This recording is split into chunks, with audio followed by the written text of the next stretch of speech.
Hariom. Strokes, ये सोच करके ही हमें चिंता लग जाती है। स्ट्रोक्स चाहे तो ब्रेन का स्ट्रोक हो, हार्ट स्ट्रोक हो, लंग्स का स्ट्रोक हो, मृगी दौरे इनका स्ट्रोक हो, यानी सारे स्ट्रोक्स खतरे की घंटी हैं, परेशानी देते हैं हमको। और ख़ास तौर से जो ब्रेन स्ट्रोक हैं, हार्ट स्ट्रोक हैं, इसमें मौसम की अपनी भूमिका है और मनःस्थिति की अपनी भूमिका है। बहुत बार हम इतना सहम जाते हैं, इतना डर जाते हैं, इतना चिंतित हो जाते हैं, अपने में सिमट जाते हैं हम कि हमारे जो सिस्टम्स हैं वो फेलियर हो जाते हैं। उसका प्रभाव लिवर के ऊपर भी है, किडनी के ऊपर भी है, हार्ट के ऊपर भी है, ब्रेन के ऊपर भी है और रक्त का जो प्रवाह है उसके ऊपर भी है। इसके लिए एहतियात पहली चीज़ है और हमारे डॉक्टर्स एहतियात के बारे में ही हमें बताते हैं कि जब बहुत ज़्यादा ठंड है, बहुत ज़्यादा कोहरा है, तो उस समय ख़ास तौर से जिन लोगों को उच्च रक्तचाप की समस्या रहती है, जिन लोगों को हार्ट की प्रॉब्लम कभी हो चुकी है, जिन लोगों को लंग्स की समस्या हैं, अस्थमा हो चाहे ब्रोंकाइटिस हो, उन सब को बस घर से बाहर नहीं निकलना चाहिए और शरीर को गर्माहट देने की कोशिश करनी चाहिए। और उसके लिए अच्छा तरीका ये है कि आप घर में रहें। लेकिन ये कोई उपाय नहीं है, ये बचाव का साधन तो है। लेकिन अगर हमें पता हो कि रक्त जमता है, रक्त में थक्के हो जाते हैं, रक्त का प्रवाह बाधित होता है, तो उसे हम कैसे बनाए रख सकते हैं, तो फिर इस सब की ज़रूरत हमको नहीं पड़ती। आप देखते हैं कि ठंड में ये तो स्वाभाविक है कि बर्फ़ भी पानी भी जम जाता है और बर्फ़ बन जाता है। आपके जो त्वचा है वो भी श्रिंक कर जाती है, सिकुड़ती है और इसी तरह से जो रक्त का सहज प्रवाह है वो भी उससे प्रभावित होता है। और इसके लिए डॉक्टर्स आपको फिर थिनर्स देते हैं जिससे कि आपका रक्त पतला रहे और उसके प्रवाह में दिक्कत ना आए, क्योंकि अगर प्रवाह रुका, कहीं क्लॉट हुआ, खून जमा, तो फिर स्ट्रोक होने का डर बना रहता है।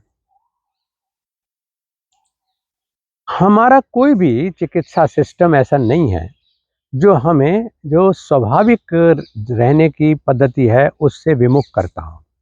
अच्छे खासे लोग जो व्यायाम कर रहे हैं, दौड़ रहे हैं, सैर के लिए जाते हैं, वो भी इसलिए सहम जाते हैं, इसलिए घर से बाहर नहीं निकलते कि डॉक्टर्स ऐसा कहते हैं कि कोहरे में, भयंकर ठंड में घर से बाहर नहीं निकलना चाहिए।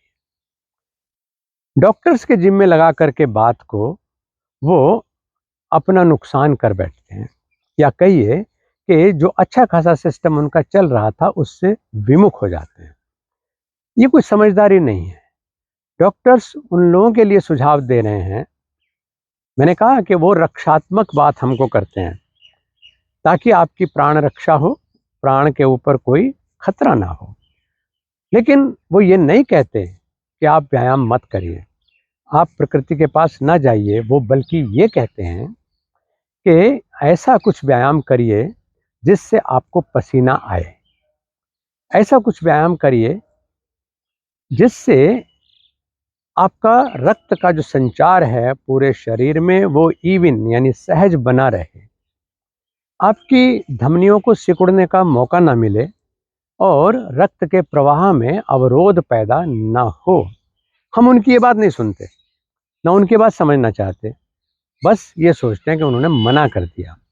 देखिए, जो लोग घर में रह जाते हैं और वहाँ भी प्रिकॉशंस नहीं बरतते, वहाँ भी अपने शरीर को गर्माहट नहीं देते, वहाँ भी ऐसा आहार नहीं लेते जिससे उनका रक्त संचार सहज बना रहे, या ऐसी क्रियाएं नहीं करते जिससे उनको पसीना आए और उनको शारीरिक श्रम करना पड़े, तो वहाँ भी उनकी जान को उतना ही बड़ा खतरा है जितना उनको खुले कोहरे में जाने से होता है। हमारे शरीर में प्रकृति ने इतने अच्छे सिस्टम्स बना रखे हैं कि जैसे हमारे बाहरी अंगों की सुरक्षा के लिए प्रकृति ने, माँ ने हमें त्वचा दी हुई है, यानी हमारी जो स्किन है वो हमारे शरीर के अंदर के सिस्टम्स को बचा करके रखती है। ऐसे ही हमारे शरीर के जो भीतर के अंग हैं, चाहे वो श्वास से संबंधित है, चाहे वो हृदय से संबंधित है, चाहे वो लिवर, कोई भी अंग क्यों नहीं है, वहाँ क्योंकि वात, कफ और पित्त, इन तीनों का पूरे शरीर में अस्तित्व है। तो जो कफ है, यानी जिसको हम मेडिकल टर्मिनोलॉजी में कह देते हैं कि ये म्यूकस और म्यूकस मेम्ब्रेन्स जो हैं वो हमारे अंदर के अंगों की सुरक्षा करते हैं। हमारी नासिका में जो म्यूकस मेम्ब्रेन्स हैं वो बाहर से जो विषाणु आते हैं, जो प्रदूषण आता है, उसको अपने में लपेट लेते हैं, क्योंकि वो चिपचिपा होता है, और उसे लपेट करके फिर आप अपने विरेचन क्रिया के माध्यम से, कपाल भाति के माध्यम से, प्राणायाम के माध्यम से, श्रम के माध्यम से, हर आदमी योगाभ्यास नहीं भी जानता तो श्रम करना तो जानता ही है ना। वो फावड़ा चलाए, वो दौड़े, वो दंड बैठक लगाए, तो उतने से भी जो स्वेदन की क्रिया है, पसीने आने की क्रिया है, वो आपका बहुत बड़ा प्रोटेक्शन है। और उससे जो म्यूकस मेम्ब्रेन्स ने आपके बाहर की गंदगी को अंदर जाने से रोक लिया है, उसको बाहर फेंकने का वो कार्य सुलभ हो जाता है। योगाभ्यास एक वैज्ञानिक पद्धति है। वैज्ञानिक पद्धतियाँ हमारी व्यायाम पद्धति भी हैं, लेकिन उनकी सीमा है। व्यायाम कुछ अंगों को प्रभावित करता है, कुछ सिस्टम्स को प्रभावित करता है, लेकिन योग आपके तन को, मन को, बुद्धि को और आपको यानी आत्मा को भी प्रभावित करता है। ये इतना गहरा विज्ञान है। तो एक तो हम अगर बाहर निकल करके मॉडरेट एक्सरसाइज करते हैं, क्योंकि घरों में एक ठंड से तो आप जितना दुबकते चले जाएंगे ना, उतना ही आप सिमटते चले जाएंगे। आप बंद कमरे में हैं, वहाँ आपको ऑक्सीजन नहीं मिल रही है, उसमें भी आपको, क्योंकि आपकी इम्यूनिटी तो कमज़ोर हो गई, पसीना आप ले नहीं रहे, व्यायाम आप कर नहीं रहे, तो आप वहाँ भी ये चाहते हैं कि एक बार को ब्लोअर चला दें, हीटर चला दें, जो आपको लाभ के बजाय, यानी घर में रहना लाभकारी होने के बजाय नुकसान देने वाला ज़्यादा हो जाता है। इसलिए हमें घर से बाहर निकलना चाहिए। मैं एक साधक होने के नाते ये बात कह रहा हूँ, अनुभव के आधार पर कह रहा हूँ, जिससे कि आपको घर में तो बिल्कुल भी ऑक्सीजन का लेवल उतना अच्छा नहीं है जितना अच्छा लेवल आपको बाहर प्रकृति में मिलता है। दूसरी चीज़ ये है कि वहाँ पर हमें इतना विवेक होना चाहिए कि कौन से व्यायाम किए जाएं, जिससे कि, या किस स्तर तक व्यायाम किए जाएं जिससे कि हमारी जो म्यूकस मेम्ब्रेन्स हैं वो ठीक से एक्टिवेट रहें, जो हमारा रक्त का संचार है वो सही रहे, हमारे अंदर धीरे धीरे गर्माहट बढ़े और हम पसीना ले सकें। पसीना तो लोग आग के पास बैठ करके भी ले लेते हैं, लेकिन वो कोई हार्ट स्ट्रोक का या ब्रेन स्ट्रोक का इलाज नहीं है। तो इसके लिए ज़रूरी होता है कि हम मॉडरेट व्यायाम, आप स्प्रिंट जो लेते हैं दौड़ने में, झपट्टा लगा करके बहुत तेज़ी के साथ दौड़ते हैं, उसकी ज़रूरत नहीं है। यहाँ पर आप लाइट जॉगिंग कर सकते हैं, यानी धीरे धीरे दौड़ना शुरू करिए। आपकी जो मौसम के साथ आपका जो शरीर का रक्त का कोऑर्डिनेशन है, रक्त के प्रवाह का कोऑर्डिनेशन है, जब वो बढ़ता हुआ दिखाई दे तो उस समय आप तब तक ऐसे ही जॉगिंग करें, फिर उसके बाद दौड़ने का उपक्रम कर सकते हैं। इसी तरह से अब जो यौगिक अभ्यास हैं, उनमें खास तौर से जो विरेचन का मतलब ही ये है कि जो म्यूकस मेम्ब्रेन्स ने आपकी गंदगी को पकड़ लिया है, बाकी ताकि ये वो इसलिए ताकि वो आपके अंदर के अंगों को डैमेज ना करे, प्रदूषित ना करे, बीमार ना करे, तो उसको बाहर निकाल फेंकने का काम विरेचन क्रिया, जो भारत योग की क्रिया है, वो करती है और विभिन्न स्तर पर करती है। उसका जो पैठ है वो पूरे शरीर में है, तो इसलिए उसको आप करिएगा। इसके साथ जो परंपरागत कपालभाति है उसका आप अभ्यास करिएगा। प्राणायाम है जिसमें विशेष रूप से नाड़ी शोधन प्राणायाम है और उसका भी जो सबसे आसान रूप है, जिसके हम सुखपूर्वक प्राणायाम कहते हैं, मतलब उसको आप करिएगा। और फिर ब्रेन को, क्योंकि अगर ब्रेन में क्लॉट होता है तो वो हमें ऐसा स्ट्रोक देता है कि हेमरेज हो सकता है, उससे पक्षाघात जिसको हम बोलते हैं, यानी पाल्सी या पैरालिसिस, दोनों हो सकते हैं। फेशियल पाल्सी है, आप नकवा जिसको कहते हैं, वो मार जाता है, क्योंकि उससे रक्त का जो क्योंकि रक्त के प्रवाह में जब क्लॉट हो जाएगा तो ठीक से रक्त प्रवाह नहीं हो पाएगा, हाई ब्लड प्रेशर हो जाएगा, ब्लड प्रेशर शूट कर जाएगा, तो उसमें आपको नकवा भी हो सकता है और अधरंग भी हो सकता है, अर्धांग बोलते हैं, आधा अंग उसमें पैरालाइज हो जाता है। ऐसी स्थिति हो जाती है और फिर वो हमें कई बार हार्ट स्ट्रोक तक भी परिणाम दे सकती है, यानी नुकसान ज़्यादा हो सकता है। तो इसलिए ब्रेन जो हमारा है, मतलब उसमें बहुत सूक्ष्म नाड़ियाँ हैं और रक्त प्रवाहिकाएँ हैं, तो उनमें रक्त का प्रवाह सुगम बना रहे, इस बात के लिए ज़रूरी ये होता है कि हम ब्रेन को प्रभावित करने वाली जो क्रियाएं हैं उनको भी करें। तो मोक्षायतन योग संस्थान ने जितनी क्रियाएं मैंने बताई, वो आपको विरेचन क्रिया भी आप वहाँ से सीख सकते हैं। वहाँ से आप जो सुखपूर्वक प्राणायाम है उसको भी सीख सकते हैं, नाड़ी शोधन प्राणायाम भी सीख सकते हैं। लेकिन यहाँ पर उसके साथ जो और हमें करना है वो है कि हम अपने कपाल को किस प्रकार से ऐसा पुष्ट रखें कि वहाँ पर गर्माहट बनी रहे और रक्त का जो संचार है वो वहाँ से ठीक रहे। क्योंकि अगर हमारा खोपड़ी ने काम करना ठीक से बंद कर दिया, हमारा जो ब्रेन है यानी वो पैरालाइज हो जाता है, तो फिर शरीर पैरालाइज होगा ही, क्योंकि उसी के माध्यम से हम पूरे शरीर के ऊपर, शरीर के सिस्टम्स के ऊपर अपना नियंत्रण करते हैं। तो इसलिए मैं कहता हूँ आपसे कि ये कंट्रोलर है और ये हमारा देश है, वो दुनिया है जिसके ऊपर हमें शासन करना है, ताकि हम जीवन को जो हमारा लक्ष्य है उस तक के लिए चला सकें। तो कपाल की जो 2 क्रियाएं हैं वो मैं आज आपको बता रहा हूँ। मैंने पहले ही कहा कि विरेचन ज़रूर करिएगा, इसके साथ साथ आप जो सुखपूर्वक प्राणायाम है वो ज़रूर करिएगा, नाड़ी शोधन प्राणायाम ज़रूर करिएगा, और साथ में यानी उन तीनों क्रियाओं को करने से पहले आप कपाल क्षेत्र की अंतः पुष्टि ज़रूर करिएगा। ये मतलब इन रोगों से बचाने के लिए भी है और प्रकृति के साथ हमारा जो है कि हमारा शरीर का जो तापक क्रम है, गर्मी है शरीर की, वो बनी रहे, उसके लिए भी है। और जो शरीर के ऊपर, सिस्टम्स के ऊपर नियंत्रण है उसके लिए भी है। फिर सबसे बड़ी बात हमारी स्मरण शक्ति, बुद्धि शक्ति और संतुलन की शक्ति ये बनी रहे, इसके लिए भी है। तो इसमें आपको क्या करना होता है कि ऐसे ही खड़े खड़े मैं यहीं पर बता रहा हूँ कि ये आप खड़े होकर के ही करने की क्रिया है। मज़े की बात यह है, बस मेरे कपाल की स्थिति को देखिएगा और समझिएगा, फिर वैसा करिएगा। इसको हम ये सूक्ष्म क्रियाओं के अंतर्गत आता है।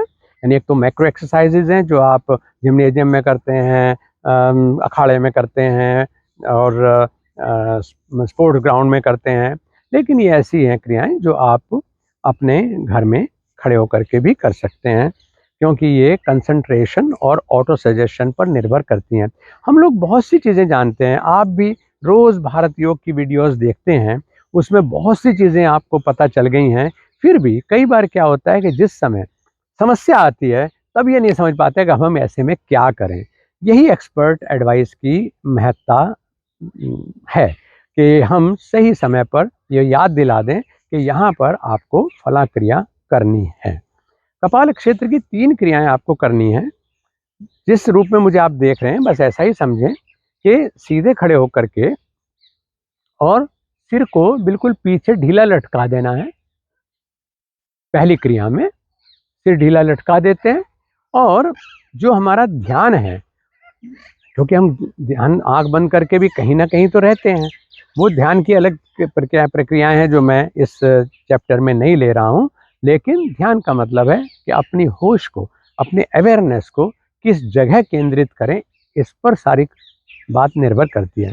अगर मुझे कोई चीज़ उठानी है, आपको कोई भारी चीज़ उठानी है और आपका ध्यान रेडियो न्यूज़ की तरफ चला गया, टीवी न्यूज़ की तरफ चला गया, तो आपका ध्यान यानी फोकस हट जाने की वजह से आप उतनी इंटेंसिटी के साथ अपना एफर्ट नहीं कर पाओगे।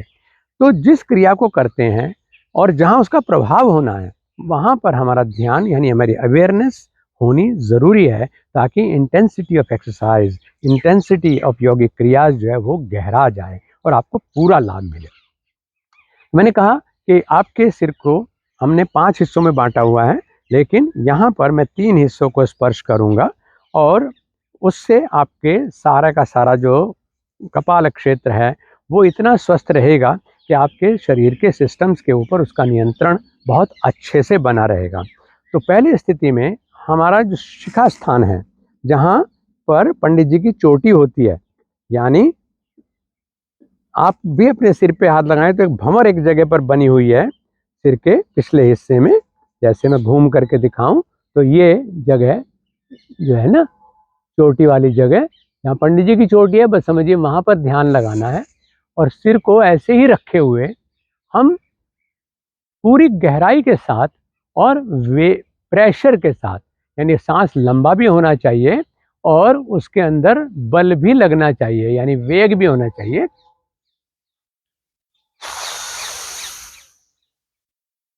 ऐसे पूरा लंबा सांस लिया और पूरा लंबा सांस लेते हुए पूरा ध्यान यहाँ शिखा के स्थान पर रहे, चोटी वाली जगह पर, और फिर सांस को आराम से छोड़ दिया। यानी प्रेशर के साथ लंबा सांस लेना, पूरी अवधि में इस जगह पर उसका दबाव महसूस करना। जैसे आप किसी गिलास में पानी है, वहाँ पर फूंक मारें तो वहाँ पर एक गहरा गड्ढा सा बन जाता है। कहीं जलाशय के तालाब में कंकड़ मार दें तो वहाँ पर एक गहरा गड्ढा सा बन जाता है।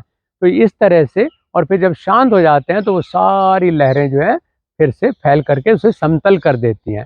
बिल्कुल यही काम यहाँ खोपड़ी में होना है। पूरा सांस लिया और फिर आराम से छोड़ दिया।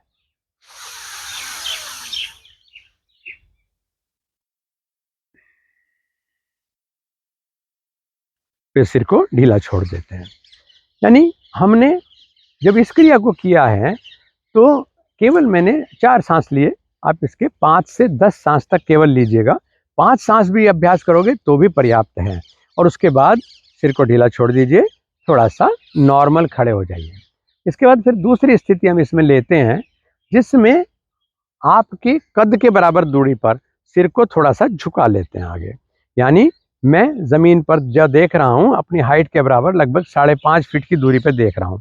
तो ऐसा करने में जो सामान्यतया हमारा जो ठुड्डी और कंठकूप के बीच की दूरी है ये 6 उंगल होती है, तो ये थोड़ी सी झुक जाएगी, 5 उंगल रह जाएगी, ऐसा मानिए इसको। और इसमें जो सिर का सबसे ऊंचा भाग है, सॉफ्ट पार्ट, इसके ऊपर बहुत टेंडर पार्ट है ये। यानी जब आपका शरीर बना माँ के शरीर में, उसके बाद फिर आप बाहर आ गए दुनिया में, उसके बाद भी आपको शरीर के कुछ अंग बनते जा रहे थे, तो ये सबसे लास्ट में बनता है खोपड़ी का ये वाला हिस्सा, जो सबसे ऊंचा भाग है। ठीक है, तो इस जगह पर आप ध्यान लगाएंगे, जो सबसे ऊंचा हिस्सा है, सिर थोड़ा झुका हुआ है, और यही स्थिति रखते हुए इसी तरह से सांस लेना।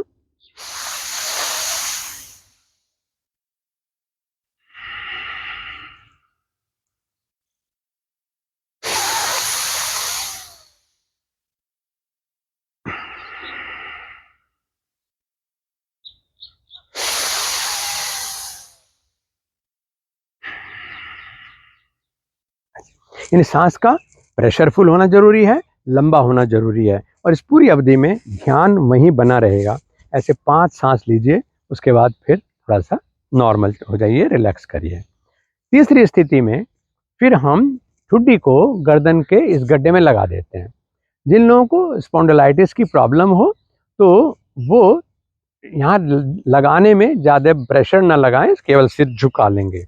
यानी उद्देश्य ये है कि हमारा जो पीछे का हिस्सा है, गर्दन से सिर तक का हिस्सा, उसमें एक खिंचाव होना चाहिए।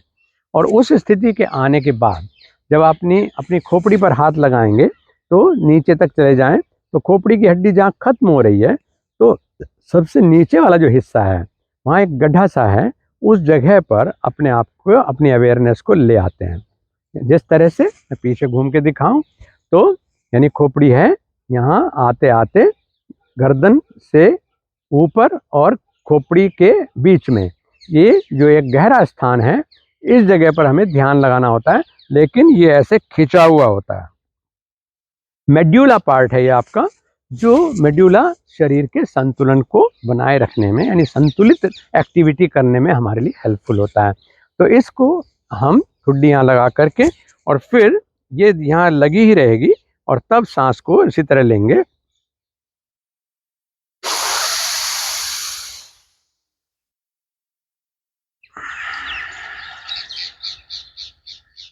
आप देख रहे हैं कि मेरे सांस लेने में फोर्स है और गहराई है, लेकिन छोड़ने में बहुत राहत है।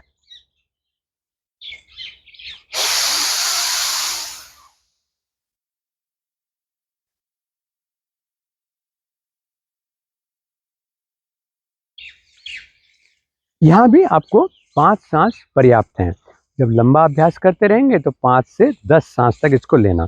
और ये क्रिया जो कपाल क्षेत्र की अंतःपुष्टि क्रियाएं हैं, ये मज़े की बात यह है कि केवल आपके लिए प्रिवेंटिव मेजर ही नहीं है, बल्कि ये आपके बच्चों की बुद्धि को प्रखर बनाने में, संतुलित बनाने में, है ना, और स्मरण शक्ति को बढ़ाने में भी बहुत उपयोगी है। यानी आप इस मौसम का बजाय घर में घुस कर के बचाव करने के, आप पूरा लाभ लीजिए। और लाभ लेने में क्या है कि आपके बच्चों की परीक्षा की भी तैयारी अच्छी हो जाएगी, आपकी जो मेंटल फ्रेशनेस है वो बनी रहेगी, ऑक्सीजन इंटेक बना रहेगा, डीप ब्रीदिंग से आपके ब्लड का सर्कुलेशन बहुत अच्छा होगा, आपके जो डर हैं वो निकल जाएंगे। और योग यही काम करता है कि हमारा डर निकाल देता है। आइए हम घर से बाहर निकलें, कोई भय, डॉक्टर्स जो है हमें डराते नहीं हैं, वो केवल हमारा ध्यान रखते हैं। उनके ध्यान रखने को आप ऐसा हथियार मत बनाइए कि आप उनके लिए और नई समस्याएं पैदा कर दें। प्रकृति के पास ज़रूर जाएं। अगर मन में सहमे हुए हैं, आप सोचते हैं कि भाई बहुत ठंड है, कोहरा है, तो थोड़ा मौसम जिस समय खुल जाए तब निकल जाएं। इसका मतलब ये नहीं कि सुबह तो जा नहीं सकते, डॉक्टर ने मना कर दिया, और दिन में जाने का फिर मूड नहीं रहता है। इसका मतलब है कि आप कहीं सिमट रहे हैं, और सिमटने का मतलब ये है कि हम जीवन की तरफ नहीं, मृत्यु की तरफ बढ़ रहे हैं। हरिओम।